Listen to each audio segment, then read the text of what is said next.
Hello, listeners. Hey, viewers. And this week, in fond tribute of the late Harold Ramis, Gabriel has decided to play Ghostbusters for the Sega Mega Drive for us. The first really good Ghostbusters game. Why did I introduce it on your behalf? I don't know. Tell me. You just seem to come out of the gate like just. Tell us about the game. Okay, well there was a few Ghostbusters games. You will remember the one on the Commodore 64, the Atari. I certainly did. Yeah, the Atari 2600, the Master System. They all had the same basic Ghostbusters game, and it was fucking terrible. Ghostbusters for the Commodore 64 was one of the first games I remember having digitized voice clips with C64 sound. Which you can imagine what that sounded like. Yeah. It was something like, "We slide me." It was not a good game. Like, you know, for its time, it wasn't shitehouse horrible, but I don't know, I didn't really ever like it. Well, I'll say this for this game so far. The characters look more like they do in the film than they did in the real Ghostbusters. Yeah. Although Egon kind of looks like he's drawn his glasses on with a Sharpie. Maybe you did. And so this was on the Mega Drive. Although, like, for some reason, it was incredibly racist and got rid of Winston Zedmore. Well, they'd have to have used a whole different color palette for Which him. would, as I've been told, double the cost of the game. Like, adding black people to games is just so expensive. That's why they don't do it. You know, this is something I was wondering the other day. Feel free to start.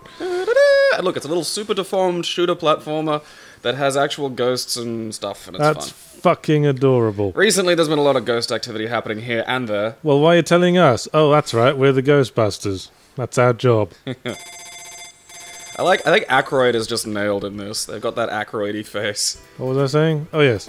The thing I was wondering the other day is that I seem to remember not too long ago being taught that referring to black people as coloured people was politically incorrect. Is that the case? It's personal feeling. Because I remember being told that. I remember being taught that even. But now I'm that's the bomb button. On the internet, I keep hearing about the phrase "people of colour" being the accepted phrase now. Ignore the internet. Ignore the accepted phrasing. Look, here's the thing.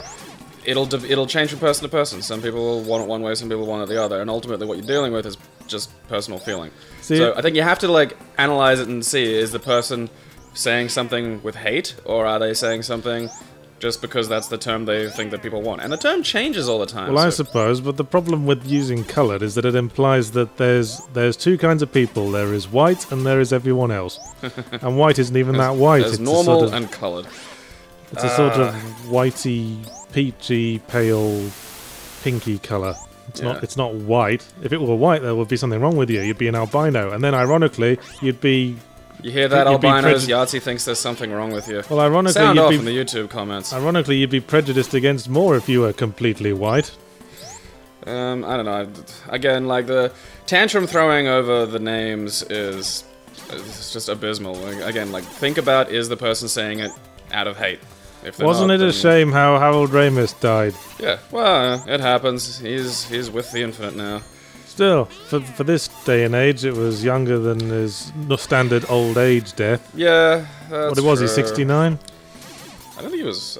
Was it 69? I think he was 69. Yeah, yes. Wow. Oh, you turned into an Egyptian mummy. Yep. How racist. Everything's racist. See, that's. It's like the, I do. And your glasses. Bombs! I'm not getting anything good. Fuck and you, your glasses fly off when you're hurt. That's ableist. Run away. Are you making fun of the fact that he has to wear glasses? Yeah. That he has a vision defect game? Check your privilege, You can't Sega call it Genesis. a defect, man. That's presumed superiority on the part of the functionally sighted. You're right, I'm sorry. Bodily... Apologize! Alternative bodily layout? Visually interesting. Ocularly unique. Genetically alternative. Genetically altered. I like that one. Yes. That's the new term for Down syndrome, perhaps. Chromosomally lucky. But yeah, I have an infinite lives cheat on because this Of course you do. Well, because you're a scrub. Fuck you. This game is actually a little bit brutal, but in that kind of fun, old-timey way. So is this the hotel in the film? No. I think this is called Home Sweet Home. This is someone's house. And I've seen pop culture convention costumes that put more effort into the proton pack than this sprite does. Yeah, it's just a simple little one. Spikes aren't good. I saw it when he turned his back. It's just a blue rectangle. That's a Mega Drive, man. You know, it's like a slap. It doesn't mean they you had couldn't to do a lot with less. Doesn't mean you could have put lots of little twiddly bits. I mean, it's impressive they've bothered to render different Ghostbusters and give them different sort of stats. Like, that's... I suppose. Please get rid of the ghosts. It's your fucking job. Yeah. I can buy things from a horrible Asian character. Was this a Japanese developed game? Yes. They like their super-deformed, don't they? Yeah, and I think it suits.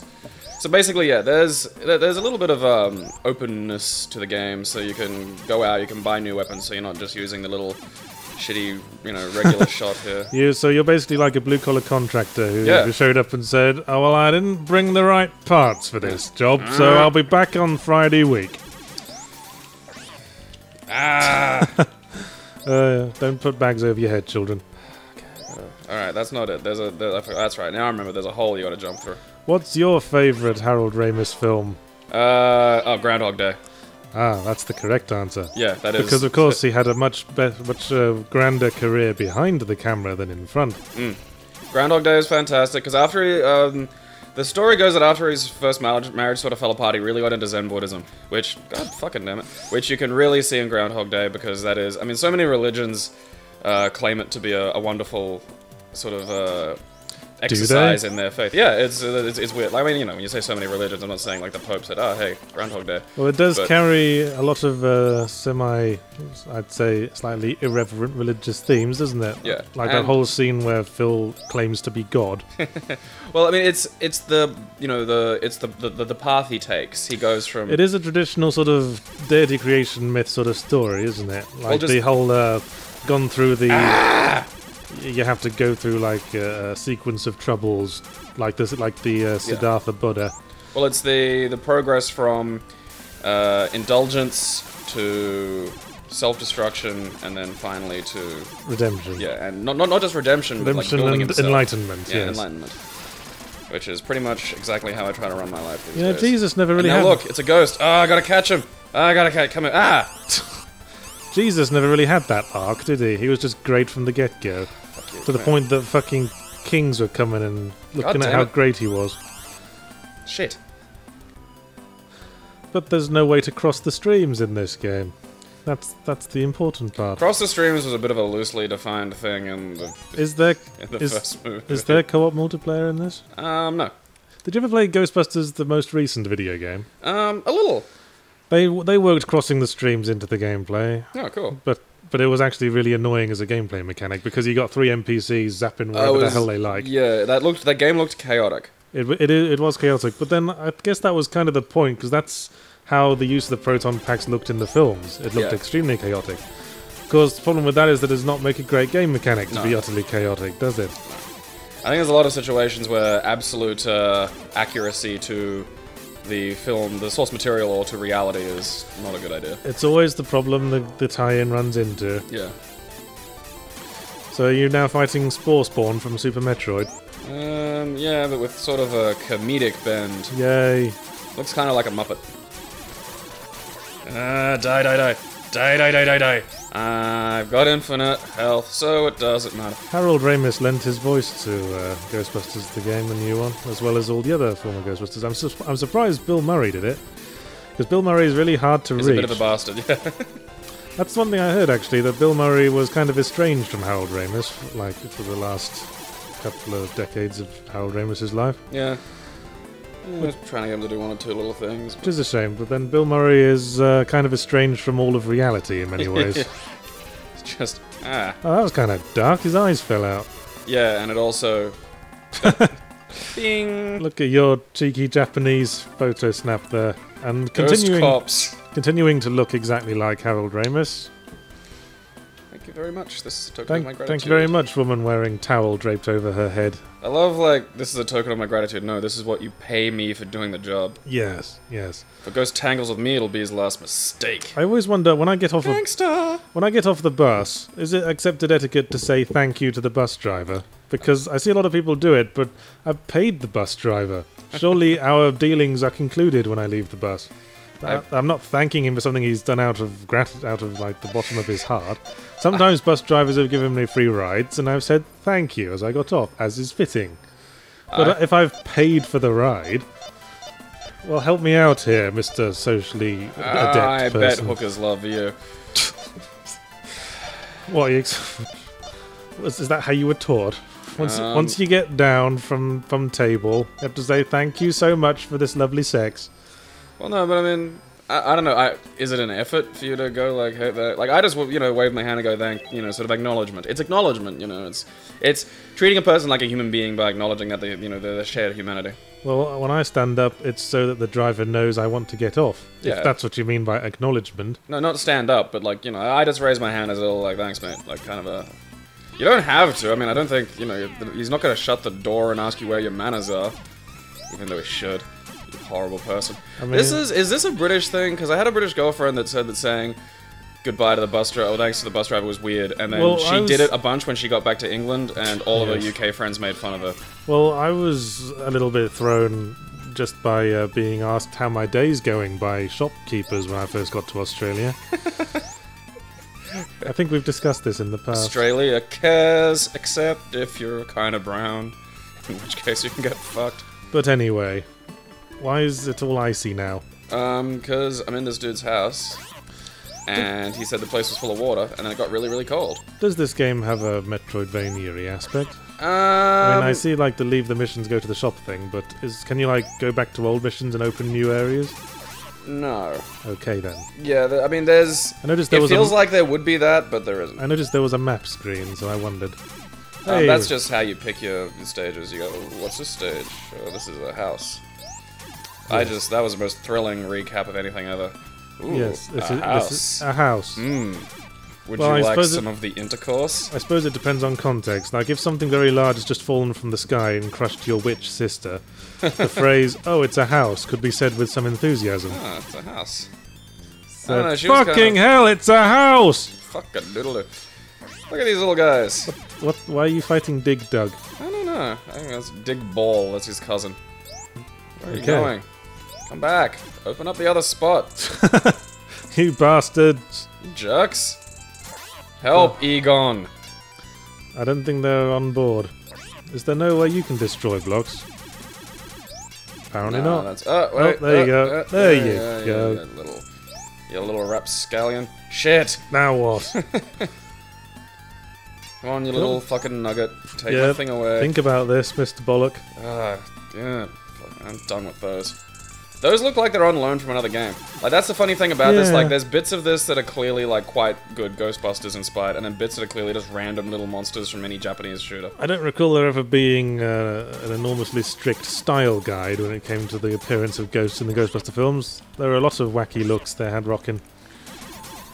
Well, like, compare, like, the library ghost to Slimer, for example, or to the Stay Puft Marshmallow Man. It's the Stay Puft Marshmallow. God damn it. What are your feelings on Ghostbusters 2, the film?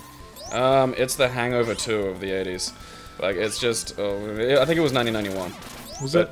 Yeah, at any rate, it's exactly the same movie.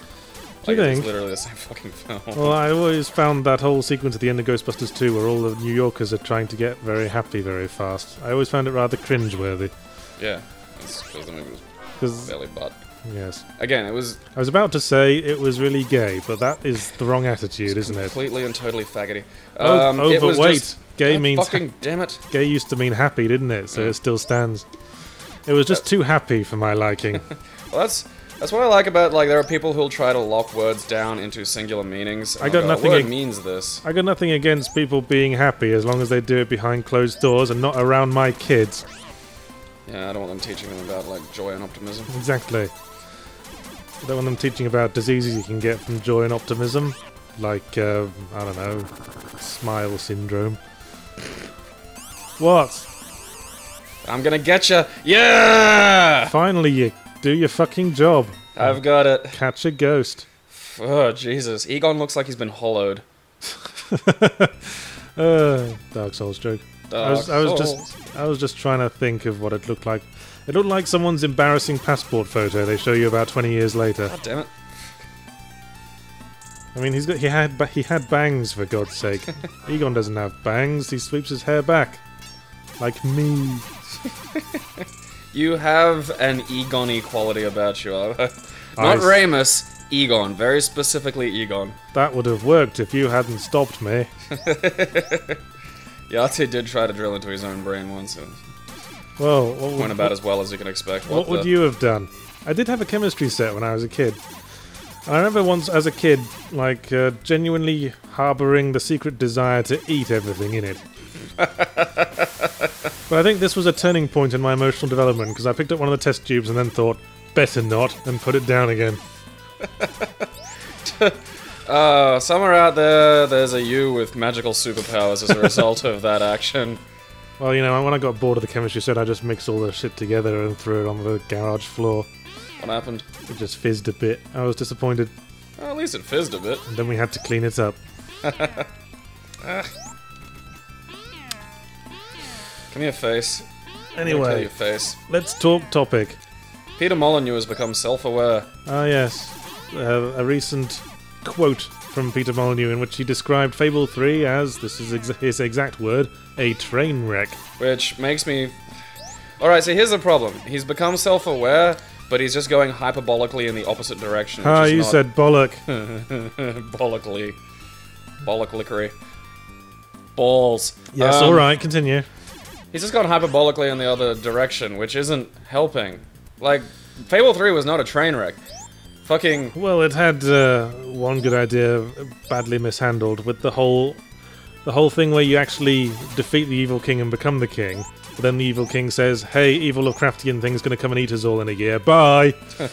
And then you have to decide whether you're going to be really frugal so you'll have the money to fight it, or let all your people be happy. That's right, and then it does a time jump really suddenly with no warning. Yeah, that was really fucking annoying, but what was even more annoying is that holding on to the money so you'd be able to defeat the Shoggoth at the end of the year was still considered the evil path. That's interesting. When Peter Molyneux, it seems, doesn't really understand moral complexity. No, that's I mean, I'm willing to bet it's fucking hard to implement, but a game where the moral questions are more than just, you know, blatantly good and blatantly fucking evil would be nice. Well, yeah. I mean, that's what I thought it was doing. That's what impressed me about it. Because fighting a fucking ice gorilla? I always wondered why you couldn't just do frugal policies just for the year, and then, you know, sandwiches and cake for immediately after you've defeated the Shoggoth. You could probably sell that to a population too. Like, if the government was like, okay, we need to, like, crank taxes a little bit to fight. Yeah, I want to know why he never brought it up. Why he never used that as a draw card. Yeah. There's a thing coming. Yeah, we're going to die if we don't do this. Fucking monster. Be like, oh shit, yeah, but we've got to put money into the monster fund. And then monster. And then Fantasy Fox News will be on your side.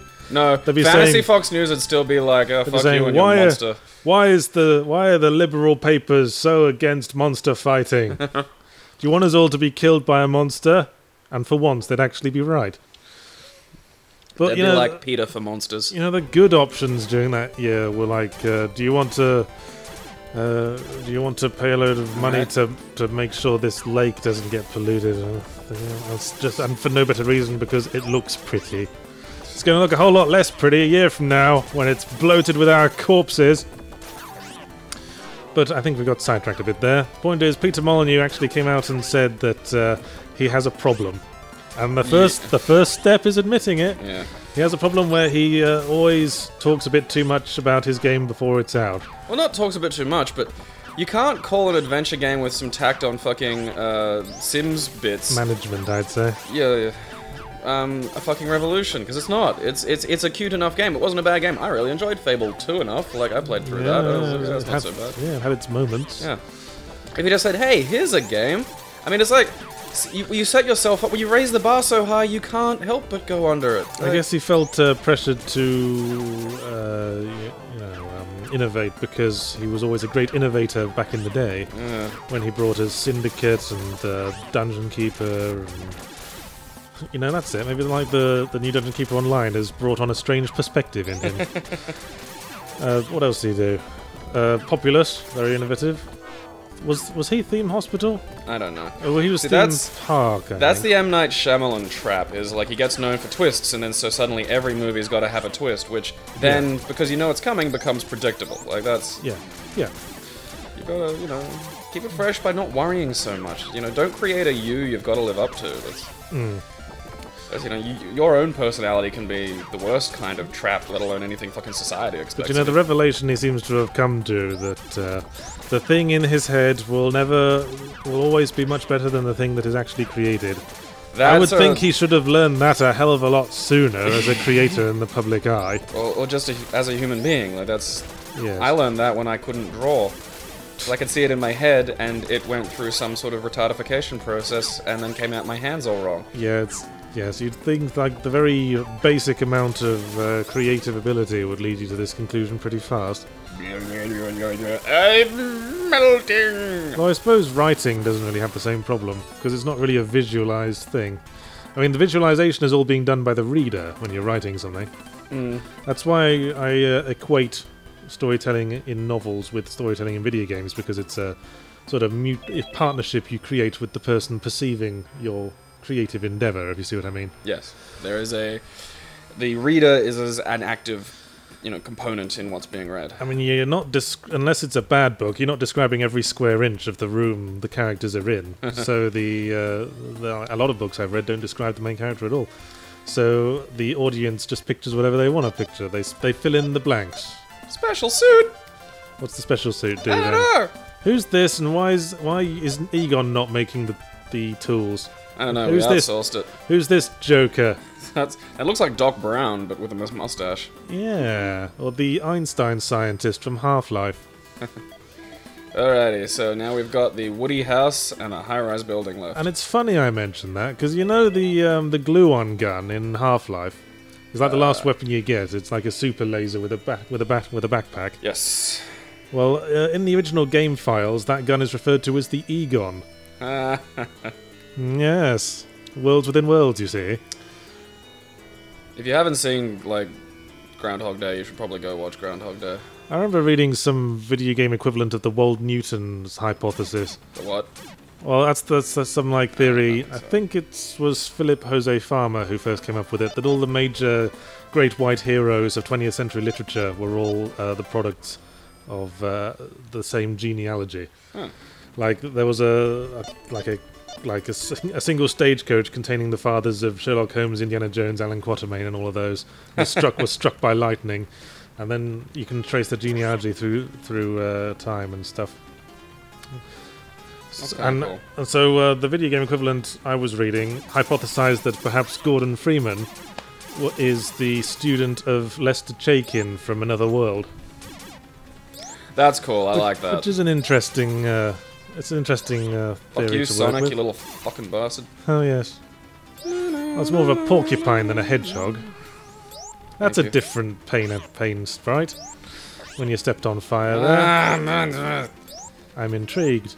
This game's got all those little, like, Ninja Gaiden-y platform things where it's like, this enemy's unkillable and just knocks you off. Where did all this lava come from? Well, it's fire, not lava. Why aren't we watching this window maximized? You didn't maximize it, and figured it was by your design. You could maximize, that'd be nice, actually, because I'm having to concentrate a little harder because I can't quite see. I don't want to mess with the recording setup. It might screw up. We'll have another one of Yahtzee's You know, this really is starting to turn into a Metroid game. All the bosses seems vaguely Metroidy. It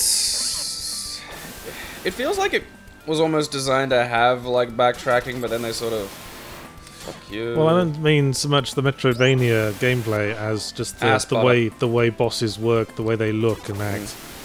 Well, I mean, this was a reasonably common sort of shootery... There's a lot of retro shooters that have this kind of snake enemy because you don't have to animate it. You just put a lot of balls that form a neck. It pops and then move the balls independently, which I think is something sumo wrestlers do. Da da da da da. You're changing color. That's how I know I'm winning. I thought it was just switching to ice magic or something. Ice magic. Just made you have to switch to your fire-based attacks. That means his chocolate chills on top of my ice cream. Die, die, die, die, die, die, die. Are those all eyes in the background? Sure. No, you're in a burning house. It just looks like there's a whole bunch of eyes in the background watching you. Fuck you. That was in. Come on. You're the worst ghost capture. Nah, I got him. Ghostbuster. Gotcha, you little fucker. Egon, help, help, Egon. Ah. Or possibly an embarrassing high school yearbook photo. So did the other characters turn into different monsters when they die? What? Well, Egon turns into a mummy when he dies. Oh, ass. No, Did the everyone other turns into a mummy. I feel cheated. You should. It's a horrible oversight on that for that part. I bet if Winston was in the game, he'd turn into a werewolf. He'd turn into a Blackula Yes. because of racism. He'd turn into Super Pimp. So yes, Peter Molyneux. Thanks for joining us here in the real world, Peter. Look forward to see what you do now you've made this revelation. He'll just here's the thing, like he hasn't fixed the problem. The problem's just pointed in a different direction. Well, now he'll quite. hate every one of his games. He'll go, this game's shit, don't buy it, and it'll actually turn out to be reasonably good. Good. Hate everything you've made more than 6 months ago. That's what I do. I missed a treasure chest. Well, I mean, that's a better way to do it anyway, because you know it's like me in bed. I always like downplay it, and then it's always good comparatively. Well, if you say so, just gonna have to take your word on that. Yeah, it works. Trust Uncle Gabe. Ah, that was money. Ah, shit. I had a point I was about to make. No, you didn't. No, you're probably right. Peter Molyneux finally entering the real world. It was something from there. Dicks. Oh, I'm sure it'll come back. Oh. Ooh, I got a life!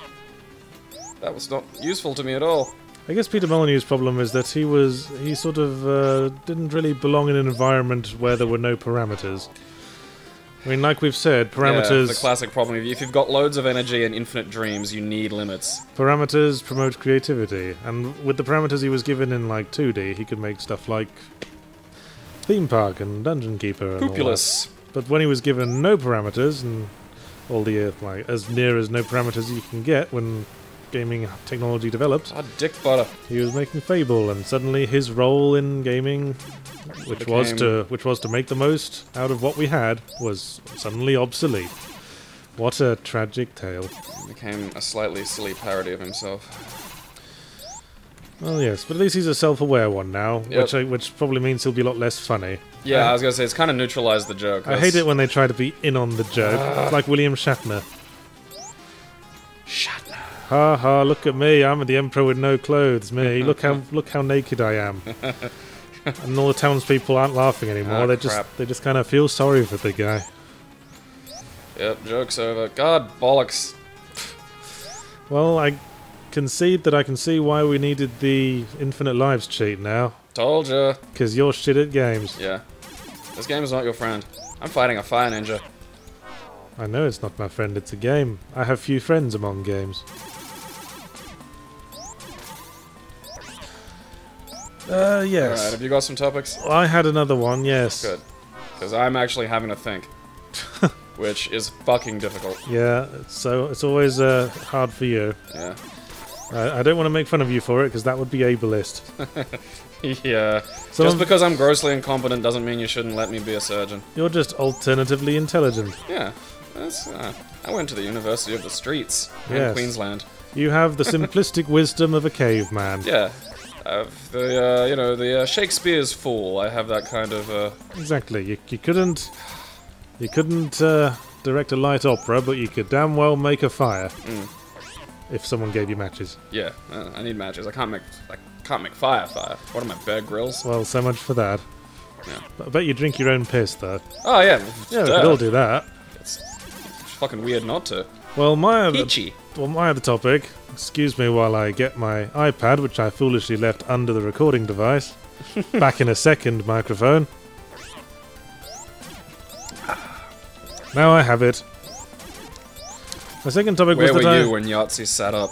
My topic was that I read an interview posted on the Ubi blog, which I can only presume is Ubisoft's equivalent of Nintendo Power, with Lucien Solban, the head writer on such games as Far Cry 3 Blood Dragon. Which was awesome. Which is a good game, you should check it out. Yeah, it's astonishing, because Far Cry 3 feels like the DLC, and Blood Dragon feels like the actual game that was made for. I don't know how you can say that, because Blood Dragon is way shorter. Yeah, but it actually is a better game. I think Far Cry 3 is a fine game in its own way, and I think Blood Dragon is just a nice little... It's like you've had the nice meal, and Blood Dragon is like the little dessert you can have afterwards. I mean, you've had your serious character arc, now here's a lovely pudding. There were bits of Far Cry 3 I really liked, like the sudden boss fight against the giant, like, hallucination, but then, like, they pissed away all the hate that they had you directed at, what was his name, Vargas? Varn.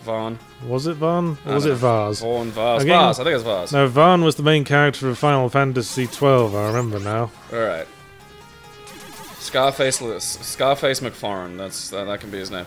Because you hated him. Like, they actually really managed to make a fucking dislikable character. I wouldn't say I hated him. I just wanted to put him down like a mad dog. Yeah, I mean, like, sort of the theoretical you, not you personally. Like, yeah, you know, and then they just successfully create a character you fucking loathe.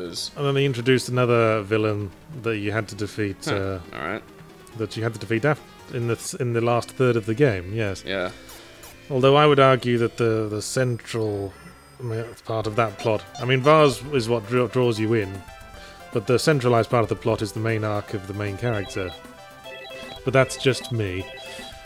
But anyway, the Blood Dragon was sort of takeoff of 1980s science fiction, starring Michael Biehn, playing a parody of himself. I honestly thought it was a Michael Biehn impersonator, and then it was Michael Biehn, which... Biehn. Is it Biehn? I thought it was Bane. I looked this up. Oh, okay. I consulted several guides, and they said it's Biehn. Looked at the internet. It's Mr. Biehn. So, and yes, the writer apparently is openly gay, Lucien Solban, and he made the statement in his interview that he predicts that openly gay video game characters may still be a long way off. Because he was saying that, the marketers are afraid of it. They're afraid of losing the sales. Marketers are mostly idiots, I mean... Well, you say that, but people are also mostly idiots, so marketers probably know what they're talking about. But the thing is... Set a thief to catch a thief. The kind of... It's one of those things where I feel like it's always been the crazy idiots who are loudest, and that means they're the only ones you hear. Well, yes, vocal minority and all that. And I think that's a problem, because it's like how JCPenney have done, like... ads featuring like "God help us, a lesbian couple with children." I think the crazy religious nuts were like, "Oh, you can't do that." And normal people started saying shit back because you can do it on the internet now for very little hassle. I think this is a different issue to what we're talking about, though. No, because I think the marketers are listening to the loud cretins more, because the normal people, like, it wouldn't occur to a normal person to have to write in and say, "Hey, that's good, keep doing that." Like, it's just one of those things where it's like, I have a life and I'm not a fucking bigoted piece of shit, so... I guess it's the squeaky wheel that gets the grease. I mean, the thing is, like, also... Well, my point is, I wonder how many characters you could just assume are homosexual just because they make no actual signs of their sexuality in the course of the entire game. Well, yeah, I mean, how relevant is sexuality to a video game character? I mean, there are already a few games where you can be homosexual. I mean, didn't you have a gay relationship in one of them? Oh, yes. My beloved Anders. Why'd you have to be such a dick in the game outro? Dragon Age... break your heart. Dragon Age 2. But yes, Dragon Age 2, yes. Yes, there are a lot of games where you can be gay, but always as part of a smorgasbord of sexuality. Well, that's at least... The Mass Effect I think for games where they're ego inserts, like a game where you're... In a lot of ways, I just think it's easier. It's easier than keeping track of whether the main character's male or female or not. Yeah. Just let them shag whoever. Yeah. I mean, that's what the Fable games do as well, isn't it? Yeah. Everyone's bisexual in those games. Where am I going? Peter Molyneux just takes the position that anyone who's not gay for you, you just haven't given enough presents to yet. That's how sexuality works. Does Peter Molyneux have kids? That's a frightening thought. Yeah, actually. You can bet he really talked them up before they were coming out of the womb, didn't he? This is Jesus. This is Jesus again. My wife's giving birth to Jesus. This one's basically going to be the greatest child in the world. The innovation going into this child, you just can't believe it. This child, get this child will eat things, and then the matter it eats will be converted into matter that processes the body. It's brilliant. It's never been seen before. I've given it more mitochondria. Oh, hey. blimey. That's slightly nightmarish. Isn't this one of your monsters? Ah, shit dicks. Well, no, get out. Well, mine isn't on fire. Well, see? Because that's just not subtle enough. Giant face chasing you down a corridor, fine. Set it on fire, trying too hard. I was going to say it reminds me of that wall monster guy from Knightmare, but never mind, no one will get that. References only you get are great. I like those, they're fun. Like the Poddington Peas. Yeah, I have no idea what that is. Actually, the other two guys on the British expat panel at the Escapist Expo knew what I was talking about. I'm just happy with my Round the Twist references. Yeah. That's it, though. Australia fair. Pretty much. Yes, there are games where you can be gay as part of a smorgasbord of sexuality, I suppose, but there's a lot of characters like Marcus Phoenix, for example, who never does anything sexual at all because he's a macho twat. I mean, Marcus Phoenix could be gay. You could tell me Marcus Phoenix was gay and be like, oh, okay. Yeah, you could pull what's called a Dumbledore, yes. Turned out he was gay all along! Oh god, they pulled a Dumbledore on us. Well, the thing about the sexuality aspect of not just video games, but all creative media is it reminds me a bit of Australia's cultural cringe. And if you haven't read the cultural cringe essay, people, you should probably read that. Do tell us about the cultural cringe. Well, essentially, when a group is so hyper-aware of something, it makes it impossible to act in honest creativity because you're always going to either be... You're going to be really, really, really hyper-conscious of it. So, like, Australia doesn't really have a coherent culture yet, because there's the Aboriginal cultures, of which there are actually many and a wide variety. The sort of Anglo cultures that came in about 200 years ago. 200 years, and then we keep getting fresh people. Like every 20 years, we get like a big dose of immigration. Yes, which although is actually we're doing our best to avoid that this time, aren't we? Which is actually a lovely thing and wonderfully beneficial. But of course, why? Yes, why encourage that when you can fearmonger? Stick to the point. So basically, Australia doesn't really have Australian. It's a hard thing to point to. You can't point to Australian. So that's what everything I've it does always, is really forced. I've always felt there's no real such thing as Australian cuisine, is there? Unless you count meat pie floaters and lamingtons. Well, even then, these are all either imports or like mashups. That's kind of what Australia does, is imports and mashups, and I think that's great. Like mashups, like the weird combinations you get are fantastic and interesting. It's a true melting pot nation in a way America has never been able to do, despite claims. But I think it's a wonderful thing. Anyway, it's that problem of when people were making face is dead.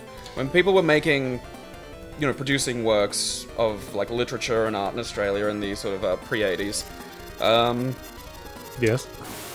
You were torn between either really looking like you were trying to ape your colonial forebears, or whether you were really awkwardly trying to shoehorn in Australianness. Yes, I see what you mean. And that's coming across in the sexuality problem is, in order to make a character in a game that's gay and not have it feel like it's someone going, gay character, look everybody, isn't it interesting? Well, the moment you do draw attention to it, you're sort of already sensationalizing it, aren't you? Well, I mean, there's very few cases in which you could draw attention to a character's sexuality in a video game, and it's relevant to the plot. Well, it's something... Unless, like, the love interest is the same sex as the main character, but again, that also can come across as forced. I mean, I like stories from alternate perspectives, because A, it's interesting to see things that I maybe haven't considered, and B, I've discovered that, doing a lot of women's lit, and stuff like that, I've discovered that the stories are actually quite universal. Like, the things that are written about, the pains, the joys, and all this are all really just very familiar. There's no great difference between all of us, and I think that, that's very reassuring, and I think a lovely thing to have, spread more. I suppose. I mean, if it's a story, surely everyone can appreciate a love story regardless of the genders of the participants. Well, that's why I appreciated my gay love story in Dragon Age 2, even though I myself am a fan of the Lady Flan. Lady Flan. Yes, that's what it's called now. Flange. I would argue that, whether or not a character is gay is kind of irrelevant to pretty much everything one might do in a video game. Well, it's the problem of, there wouldn't be gay pride if they hadn't been made to feel ashamed of themselves. It's like left-handedness. Like, if someone wanted to have a left-handed rally, you'd look at them like they're a nut job. Yeah. But the problem is that when you scream at someone and tell them that an inherent aspect of them is wrong and horrible, that reflects back eventually as, you know, a very forward pride movement. Well, there was a time when left-handed people... 1600s or something? Actually, it was actually fairly recently there were still people being forced to write right-handed if they were. Yeah, that's true. But that's muddying the issue. Well, I mean, fuck, back when my parents were born, being a bastard was still a thing. Well, yeah. That's fucking... I'm a bastard. My parents weren't married. I understand gay pride, yes. But Stay Puft. Yep, he's in the stage. Well, you have to put him in somewhere, don't you? Well, I mean, come on. Stay Puft! I mean, when you fucking bastard. I mean, when they just threw him into the cartoon series apropos of nothing as well. He's just back now, don't question it. I love happy, smiley villains, like, just with that kind of, like, not... creepy smile, like, oh, I'm going to enjoy cutting your scalp off, but just like, I'm just happy, like, that's just... Hello, I love you! Yeah. Smash. I love you! Stop! Things don't go in there.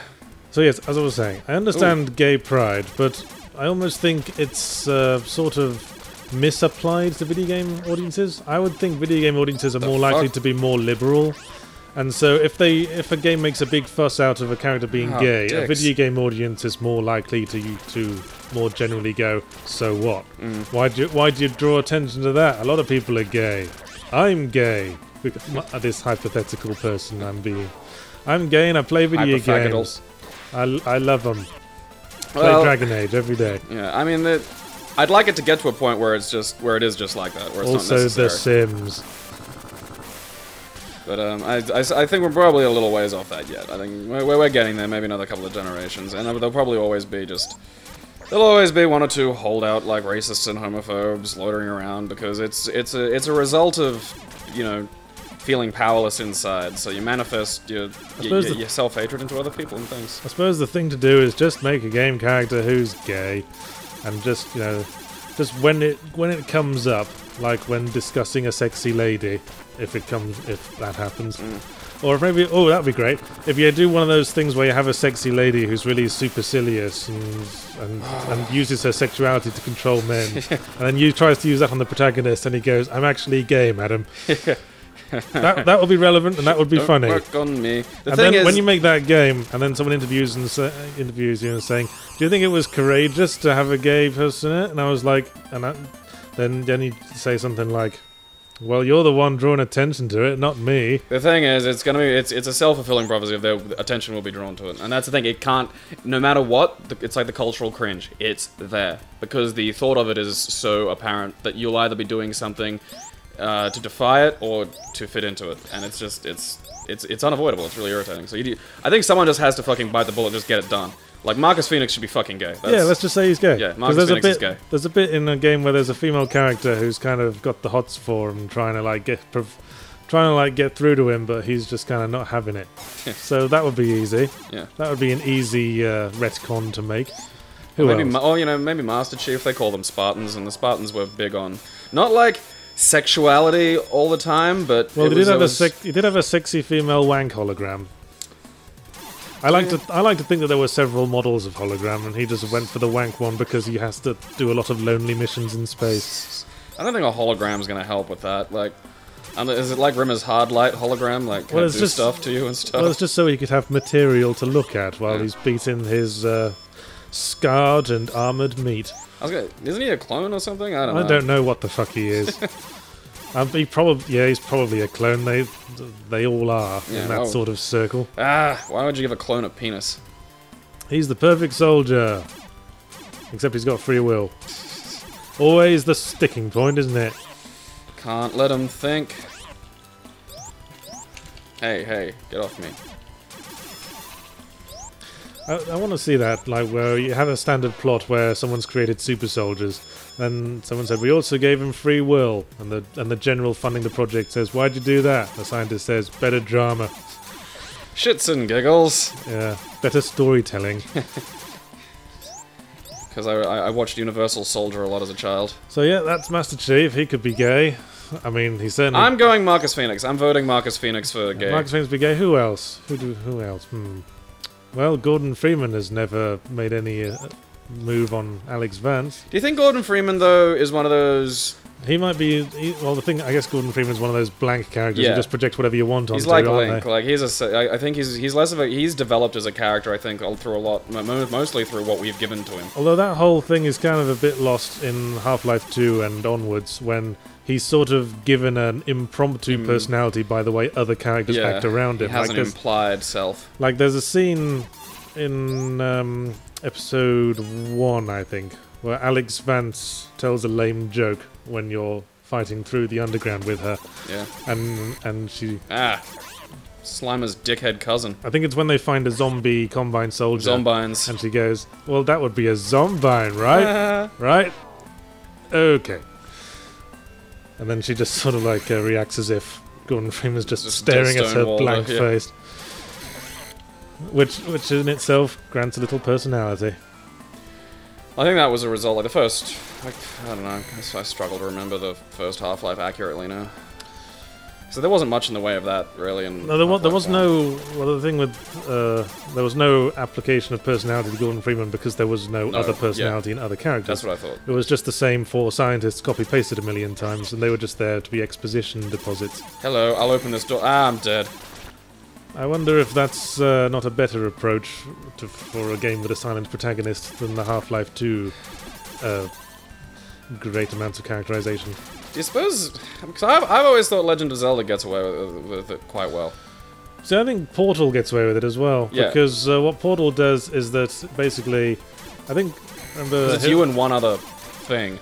And sometimes that thing's not even aware you're there. Well, I remember hearing an interview about Portal while they were asking why the main character never speaks, and that's because, you know, she's basically regarding everything with the silent contempt it deserves. You're not really a central character in that. You're just a reactionary character that all the characters are just sort of working around.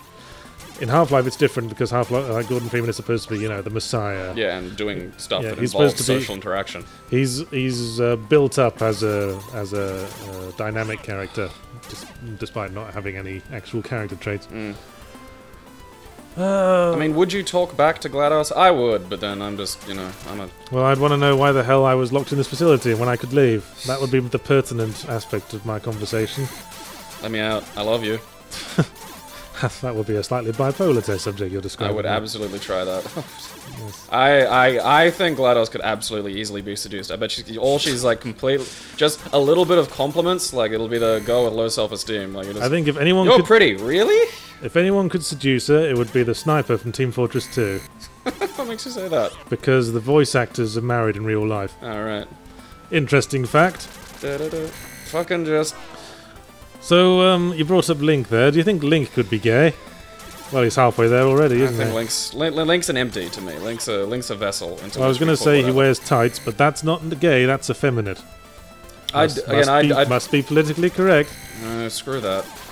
I think, you know, I'll paraphrase Stephen Fry about people who get offended, and it's just so fucking what? Yes, well... You empower other people when you throw a tantrum about what they say. Like, short of someone getting in your face, it doesn't fucking matter. Alright.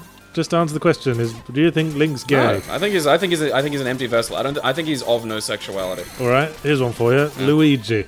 Luigi? I think Luigi's gay.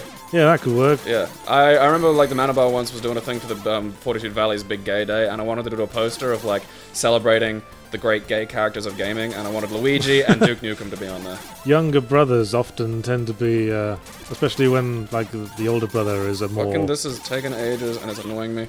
Yeah. It's... You continue to be shit at games, I see. It's a fucking... It's not hard to predict where he's going, you know. Patterns seem quite obvious to me. So are these ghosts just like the actual ghost, and the bigger ghost was like a disguise? It was like the little phantasm that was causing all this. Or was the big ghost pregnant with the little ghost? I don't know what ghost reproduction cycles are like. You know what? There is probably a website we could look at right now that has a whole big detailed list of... How the hell would that even work? How can you create life from two dead things? Well, I don't think the ghosts in Ghostbusters were ever really adequately explained in terms of... Who is talking here? We got a story for marshmallows. What? What? I'll do the same to you. That's not the story of the Marshmallow Man from the films. They just made some shit up. Well, they got his scowl down. Yes, there's something particularly horrifying about the scowl that the Marshmallow Man has. It's all those lines that appear. Yeah. His big, puddiny, soft face suddenly just... So I think Luigi's gay. I mean, they're trying to make it canon that he's like Princess Daisy's boyfriend. Yeah, but there's never been much evidence of that. They're like girlfriend and boyfriend, like a 50s fucking abstinence pamphlet. Like, they're non-sexual. That's a non-sexual relationship. Well, the first evidence for that is that Princess Peach was Mario's golf caddy in Mario Golf, and Princess Daisy was Luigi's golf caddy in Mario Golf. Yeah. But that could mean they're just, you know, that Daisy's a fag hag and likes to go shopping with him. Maybe they're just adults who can be seen together without it assuming they're in a relationship. How about that? No. I've never bought Mario and Princess Peach being in a relationship either. Well, no, again, it's that kind of, you know, it's a Mormon like pre-marriage relationship where she's your best gal. I see Mario... Are you dying? Am I hurting you? Fuck you. I kind of see Mario as being more in a sort of indentured servitude sort of relationship. I mean, she goes back to her abusive spouse, Bowser, and then starts regretting it and rings up Mario, whose entire job in the kingdom is this. So Mario's a nice guy. Yeah, he's like you know how Henry VIII had a guy whose only job was to wipe his bum? Really? Like that. Huh. Mario's only job is to be the princess's nice guy. They've abducted the other Ghostbusters. Oh no. Oh, whoa, you gotta listen to me, Marty! Was it him? Yeah. Tell me, there we go, it's Egon's grandpa that we've never seen before. Okay then. Oh shit, the main villain's name is Arthur. Is he a king of somewhere? No.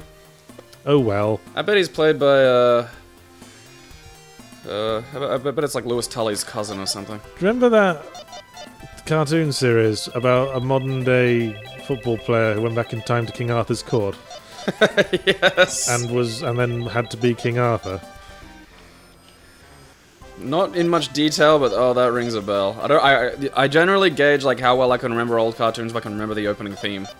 I don't remember the opening theme. I just remember it was that sort of Dungeons and Dragons sort of class of Saturday morning cartoon. I love Dungeons and Dragons. Yes. That was another early serialized one. I love the old... All that bewitching our kids, I love it. Yeah, like I love the old serialized animated series. And then like fucking the X-Men animated series kicked off and that was great and... Nathan Drake might be gay. What about some lesbian characters? Okay, fair enough. Because we can't just presume, like, you know, gay to always mean... I mean, we were speaking from our point of view, so gay is like dudes who like dicks. Oh, Princess Daisy, then. Princess Daisy might be a big leser. Yeah, I can kind of see that. I don't know, it's hard applying sexuality Wait, is it alright to say big leser? Sure. Because if you're going to get offended by that, you have to presume this whole big, long discussion we've had about sexuality and how it's, you know, honest and good is meaningless in the face of saying the word leser. Yeah, I've never liked the idea that there are some forbidden words. No words without context, you're just not allowed... Despite all context, you're just not allowed to say under any circumstances. No, words have definitions, context gives meaning. You're not allowed to... You have to be able to discuss the word to discuss why we can't say it. Well, again, why can't you say it? It's like that guy who burnt down that temple in classical antiquity because he wanted to be famous.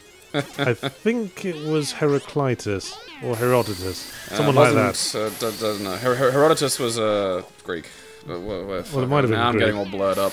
It was. I think that was. It was one of those two. I think. But basically, his punishment, because he'd done this to be famous, was to be stricken from history. His name had to be stricken from every record, every statue, every plaque, everything. But unfortunately, we know about him now in the future, because it's really impossible to wipe out all evidence of someone without also writing down their name somewhere. Yeah. Nobody remembers Steve. Jesus, yes. What did Steve do? So if you know, faggot is going to be a problematic word, we have to be able to say it, or we're just going to be running around in circles, aren't we? Well, that, and again, it's... what's his name? George Carlin had a good thing about it, and you know, some people have said it where it's not it's not the word, it's the emotion that goes into it. Are you saying it with hate? Yes. Because, you know, again, like, you can't ignore context. That's because context is where the meaning fucking comes from. What about setting off people's triggers, Gabe? Intention is no object in such cases. See, here's you the made someone feel bad, and that means you're a bad person. No, because I used to have fucking loads. Like, I had such bad anxiety disorder. Like, going outside was a fucking trigger. Yeah, you know whose problems those are? Yes. If you'd like a recap of this discussion, watch the Quake 2 video. But no, I mean, I'm not going into that much detail on it. But the triggers are yours. They're your problem. You need to eliminate those. Yeah, exactly. Anything can be a fucking trigger, and it's not the world's responsibility to dance around them for you. If you remember a bad thing because somebody said willy snaps, then blue can be a trigger, like the color blue. Like a lot of people are going to be saying willy snaps without any intention of offending you, all throughout society. Whenever willy snaps come into I'm just distracted by the thought of what a willy snap is. Sticking your penis into a mousetrap. That'll do. And of course, I mean, it's on you to fix this psychological ailment that you have. Because I knew a girl that was literally, like, terrified to tears of the Yip Yip aliens from Sesame Street. You know, I'm not scared of them, but I can totally see why somebody would be. I know, yeah, I was of that opinion too. Like, they don't scare me, but I understand why. There's something very, very unnatural about them. Yeah, it's just something funny, something peculiar. I bet you could do a fucking cracking impression of those things. Haven't seen it in a while, actually. I know, in my mind, there's a great, you can do a yip yip, but you're pretty much almost a yip. Fucking Slimer, you're not helping. But yeah, like 2 tears, she would cry. And I got another friend, like, you know him, like Big Nick, who's shit scared of midgets. Like, literally, like, honest to God, like, you know, like you seeing a huntsman spider crawl out from behind your bathroom, like your towel rack. That makes sense, because Nick is a big man. Yeah, and so he's like, honest to God, terrified of midgets. And here's the thing, like, just because you feel a thing doesn't mean it's valid to feel it. And you have to get control of those problems. Yes. I don't think you're allowed to go through life being scared of midgets. I don't think that's right, because those are people. You're not allowed to treat midgets like fucking huntsman spiders. That's weird. Yeah, this goes back to the Peter Molyneux thing. Huh? I mean, if you realize you have a problem, the first step, of course, is admitting you have one, and it's good to recognize that you have one, but it's not the only step. You can't just expect everyone to just accept now. Damn it! It's like, I always hate when you know, people just accept insults. When you insult them and they just say, haha, yeah, you're probably right. Because these people are impossible to correct. If they're thick and ignorant, because they don't like do the research, and you like draw them out, and they go, yeah, I'm pretty thick. I just don't like reading. It's good that you admit that, but you have to get over it now that you admitted it. You can't just wear it now. I'm an alcoholic. Drink, please. There's other steps to this process. If you eat 6 cakes, you're gonna be fat. Oh, I know. I'm so fucking fat, aren't I? Drinks. Yeah, like It irks me. I mean, I have problems, and someday I hope to be over them. I'd like to think I'm making progress, but I wouldn't just say, like, expect everyone to roll over for it. Well, that's the most you can, you know, fucking hope for. Is it's slow, and you know, sometimes the progress is in weird fucking bursts. And hey, sometimes flooding, I believe is the term, can be therapeutic. To be exposed to something that unnerves you. Like, I used to have a much bigger problem with talking to people I didn't know on the phone. Since I moved into a place by myself and had to sort out the phone and internet and electricity by myself and had to talk on the phone to strangers, and I realized it wasn't going to get done until I did it, I found I did it quite easily. A little bit of time in the deep end can work wonders. I mean, I used to be... Not always. Sometimes works, sometimes doesn't. Hey, it's Death! It really is a Metroidvania game. Hi, buddy. Except more with the emphasis on the Vania now. Vania! You do realise, Egon, that if you kill this guy, you're out of work. There will be no more death and no more ghosts. You just don't think, do you? It's like the brain drilling thing all over again.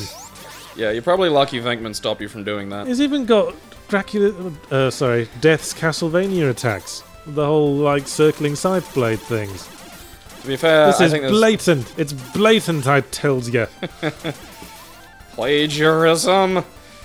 Well, that's the thing. Like, bar work for me was helped me get over, you know, my crippling fucking socials. Like, I couldn't talk to people. This had better be the final boss because, as I say, there's no more work after this.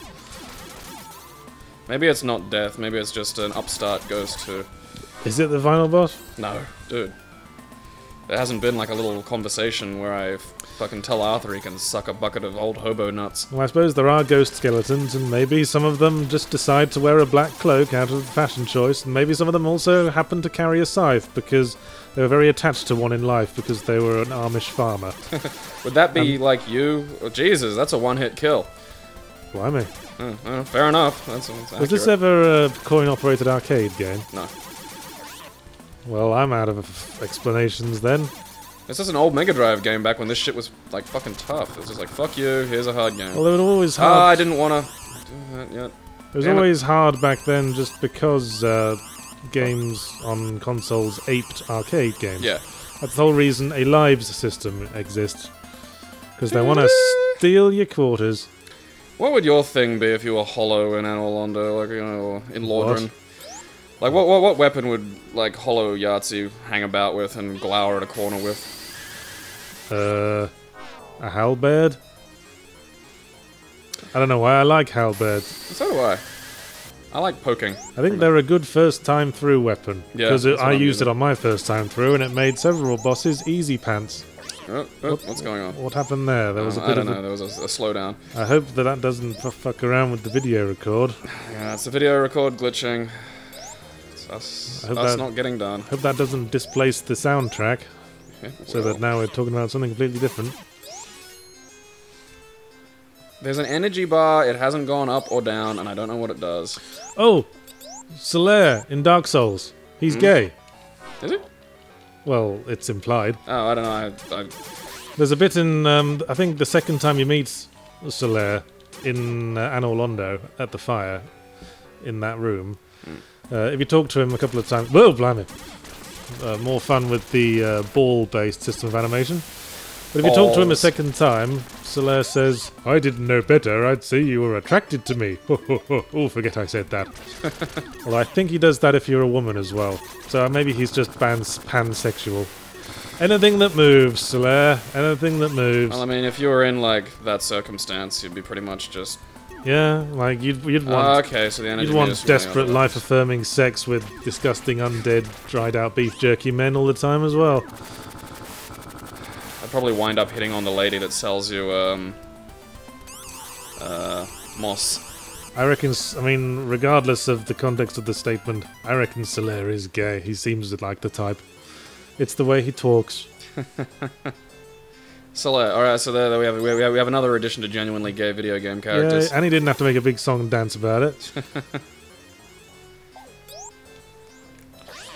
Who else? Down I go. I mean, I remember there was a point made in the Mr. Plinky review of the 2009 Star Trek film, where it seems like every single male character, the film makes a point of showing that they're not gay. He refers to it as every character having a case of the not gays. Of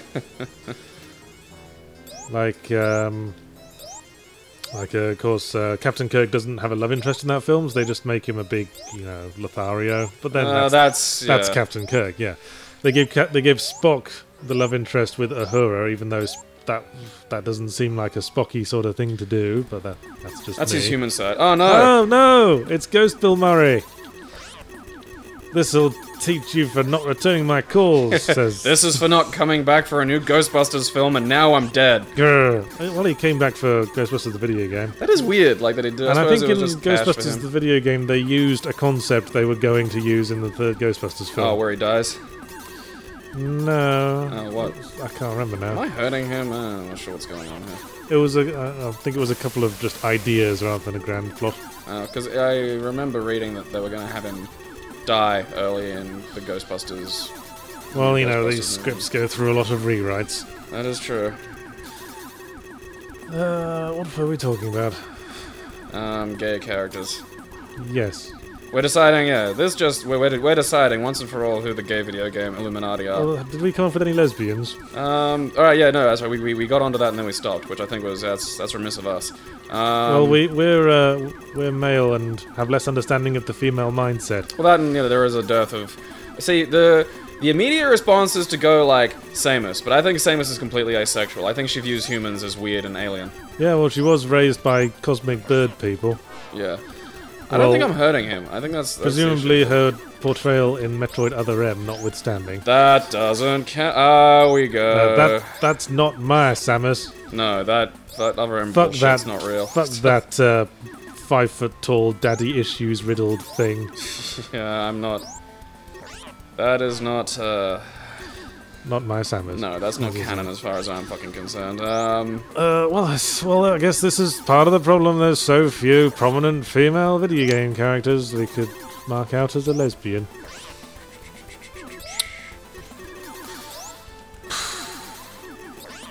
I think maybe the Ellie from Last of Us when she becomes an adult. Is that just wishful thinking on your part? Why would that be wishful thinking, man? I don't know. Maybe you're picturing a girl-on-girl action with Elizabeth from Bioshock Infinite. I'm sure the internet's there to picture that for me. It's a daddy issues gangbang. I don't know. See, I don't fantasize much about like I don't fantasize. I think about like the girl at the Boost Juice who's really pretty and asked me how I was going once. Ew. Well, I don't know. Like, what's the point of fantasizing about like people you're never gonna meet? I was talking about hollowed Bill Murray and the ghost that came out of his nose. Hey Bill, I just sucked that thing out of you. So how far through this game are you? Getting close to the end. There's like, after this, there's like a sort of evil land. Because we're over an hour, but if you're gonna, if you can finish it fairly soon, we might as well try to finish it. How far over an hour are we? We're at 1 hour 6 minutes. We don't have to be completely bound by the 1 hour time limit. Although I shouldn't say that, because then everyone will be saying, "Oh, why don't you put up 2 hour videos from now on?" Because I don't want to put 5 billion gigabyte files on my drive. All right. Oh, that and uploading these things takes like fucking how long? Yeah, well, quite a while. How long indeed? Well, this won't be so bad because it's low res. Damn you little fucking zombie bastards. Quite. Well, you know, I think as men, we find it easier to recognize what men could be gay than we can what women would be gay. Because you can't tell, can you? That's the thing. Every sexuality could be represented by any kind of personality. It's not like there's a certain kind of character that always has to be lesbian or gay, is it? It's almost like they're people. I mean, gay people can have any traits, really. We could just say, you know, maybe Lara Croft's gay. Who knows? I absolutely would believe that Lara Croft has had like a lesbian. Well, this is the point. You could believe it for any of them, couldn't you? Because it's not like you get like a big sign grows out of your head the moment you come out, saying the Crimson Letter, saying I'm a fan of the. I've been struck gay. I'm a fan of the open brackets woo close brackets man. See, it's a gender neutral sign. I want to touch your bits, similar bits. Fucking goddamn weird teddies. I want to touch your bits with my bits. I have a very poor understanding of how gay sex works. So yes. I'm glad I got infinite lives on this. Perhaps to even speculate on who's gay or not is to completely miss the point. Well, I mean, to approach the actual topic again, like we were. In terms of making a character it's always that I think it just has to be done and got out of the way, not because it's something that should be diminished, but because it's going to be a big deal and difficult to deal with, honestly. Well, because of that cringe factor, because of that fucking part where everyone's so hyper aware of it. Well, it's the trouble with the way games are made these days. Like the big name marketers are gonna if there's any way they could squeeze a bit more money into it, they'll take it. So they say, well, we'll be losing like 2% of sales if we make the main character gay. Best not to risk it. We want all the money. How much? I think gay people have money. As far as I know, gay people have. Gay people have money. Yeah. It's like when they say you can't That's market shit to women, and it's like, women fucking buy stuff. If you can't market shit to women, you suck at marketing. You're the worst at your job. Do you know that Ian Fleming genuinely believed that this was a thing, that gay people can't whistle? That's awesome. That is... How the fuck do you come... It's just one of those, you know, that's what your statement, you know, gay people have money, that's what it made me think of, you know, those weird blanket statements. You know, I'm not saying gay people have money like it falls out of them because it's an inherent trait. I'm saying they have money because people have fucking money. Well, yes. Gay people can't whistle is... I'm not... Gay people have money, they might not necessarily buy as much video games as straight people because there's not so much representation. Honestly, that's the silly thing is if you made like a video game with a decent gay character in it, gay people would probably buy it just to go, hey, I bought the game with the decent gay character in it. Like, you probably get a big pile of the pink dollar or well, you know, as I say, a gay person can have any character traits. They might just as easily be into the character if they were straight. Well, yeah, but you know, if Marcus turned out to be gay. Is gay. I believe he is. Bing! Well, it's a bit late now, I think. Yeah. I mean, what you want to do is you do the sort of the Dumbledore fast one, as it's called. Is like immediately after everyone's read it and enjoyed it, you just go, "Ha! He was gay all along." The Dumbledore shuffle sounds like a great gay technique. You can't really retcon that a few years down the line. That just seems like you're trying to grab headlines. Yeah, I kind of feel that way too. I mean, So, well, can we consider this whole issue fixed? Yeah, sure. You're welcome. Yeah, you're welcome, the gays. You're welcome, the gays. We have officially fixed the world for you. There'll be no more hassles from here on in. Everything's just gravy and houses. We ask no reimbursement. No, we're just doing this for the just, you know, selfless. when we come to your delightful Italian-style bistros, maybe give us an extra couple of stamps on our coffee card. Yeah, that's... Anything further to add? Well, what really can you add after you've tackled all prejudice? I'm secretly gay as well. I'm a lesbian. Well, you kept that quiet. Bye-bye, everyone. Toodles. Oh, I don't know. I don't really like that as a final joke. Does it? See, now you're forcing it. You just, yeah, it's got to be natural.